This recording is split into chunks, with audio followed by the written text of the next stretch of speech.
Chapter 31.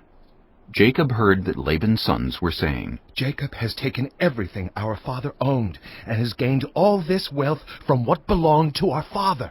And Jacob noticed that Laban's attitude toward him was not what it had been. Then the Lord said to Jacob, Go back to the land of your fathers, and to your relatives, and I will be with you. So Jacob sent word to Rachel and Leah to come out to the fields where his flocks were.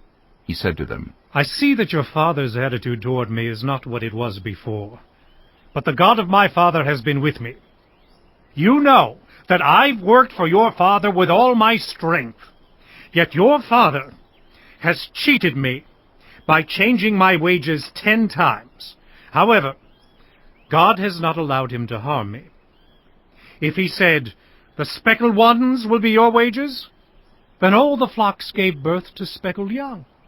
And if he said, the streaked ones will be your wages, then all the flocks bore streaked young.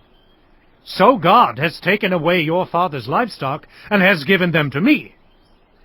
In breeding season I once had a dream in which I looked up and saw that the male goats mating with the flock were streaked, speckled, or spotted. The angel of God said to me in the dream, Jacob. I answered, Here I am. And he said, Look up and see that all the male goats mating with the flock are streaked, speckled, or spotted. For I have seen all that Laban has been doing to you. I am the God of Bethel, where you anointed a pillar and where you made a vow to me. Now leave this land at once and go back to your native land. Then Rachel and Leah replied, Do we still have any share in the inheritance of our father's estate? Does he not regard us as foreigners? Not only has he sold us, but he has used up what was paid for us. Surely all the wealth that God took away from our father belongs to us and our children. So do whatever God has told you. Then Jacob put his children and his wives on camels, and he drove all his livestock ahead of him, along with all the goods he had accumulated in Paddan Aram, to go to his father Isaac in the land of Canaan. When Laban had gone to shear his sheep, Rachel stole her father's household gods. Moreover, Jacob deceived Laban the Aramean by not telling him he was running away. So he fled with all he had, crossed the Euphrates River, and headed for the hill country of Gilead. On the third day, Laban was told that Jacob had fled. Taking his relatives with him, he pursued Jacob for 7 days, and caught up with him in the hill country of Gilead. Then God came to Laban the Aramean in a dream at night, and said to him, Be careful not to say anything to Jacob, either good or bad. Jacob had pitched his tent in the hill country of Gilead when Laban overtook him, and Laban and his relatives camped there too. Then Laban said to Jacob, What have you done? You've deceived me, and you've carried off my daughters like captives in war. Why did you run off secretly and deceive me? Why didn't you tell me, so I could send you away with joy and singing to the music of timbrels and harps? You didn't even let me kiss my grandchildren and my daughters goodbye. You have done a foolish thing. I have the power to harm you, but last night the God of your father said to me, Be careful not to say anything to Jacob, either good or bad. Now you have gone off because you long to return to your father's household. But why did you steal my gods? Jacob answered Laban, I was afraid because I thought you would take your daughters away from me by force. But if you find anyone who has your gods, that person shall not live in the presence of our relatives. See for yourself whether there is anything of yours here with me, and if so, take it. Now Jacob did not know that Rachel had stolen the gods. So Laban went into Jacob's tent, and into Leah's tent, and into the tent of the 2 female servants, but he found nothing. After he came out of Leah's tent, he entered Rachel's tent. Now Rachel had taken the household gods, and put them inside her camel saddle, and was sitting on them. Laban searched through everything in the tent, but found nothing. Rachel said to her father, Don't be angry, my lord, that I cannot stand up in your presence. I'm having my period. So he searched, but could not find the household gods.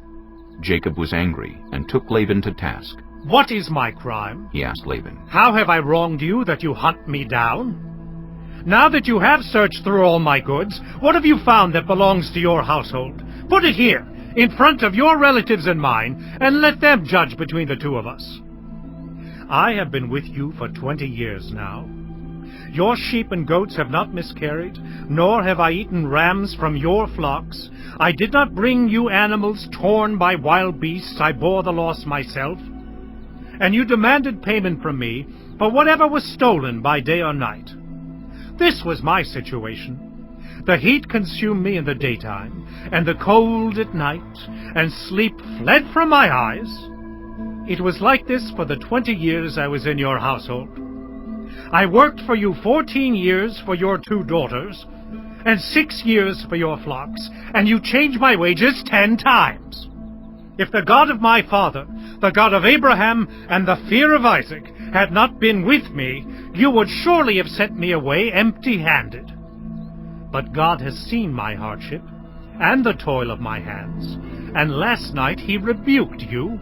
Laban answered Jacob, The women are my daughters, the children are my children, and the flocks are my flocks.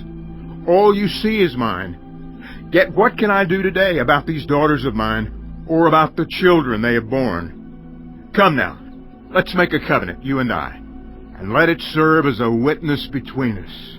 So Jacob took a stone and set it up as a pillar. He said to his relatives, Gather some stones. So they took stones and piled them in a heap, and they ate there by the heap. Laban called it Jegar-Sahadutha, and Jacob called it Gilead. Laban said, This heap is a witness between you and me today. That is why it was called Gilead. It was also called Mizpah, because he said, May the Lord keep watch between you and me when we are away from each other.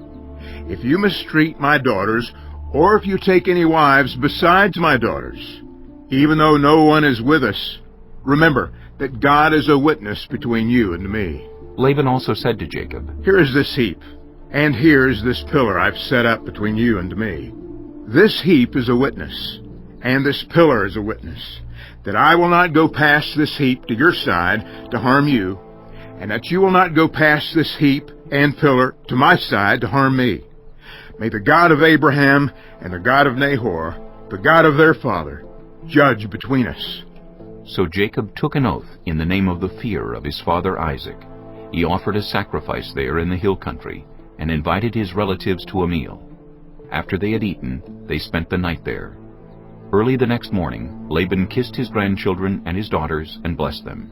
Then he left and returned home.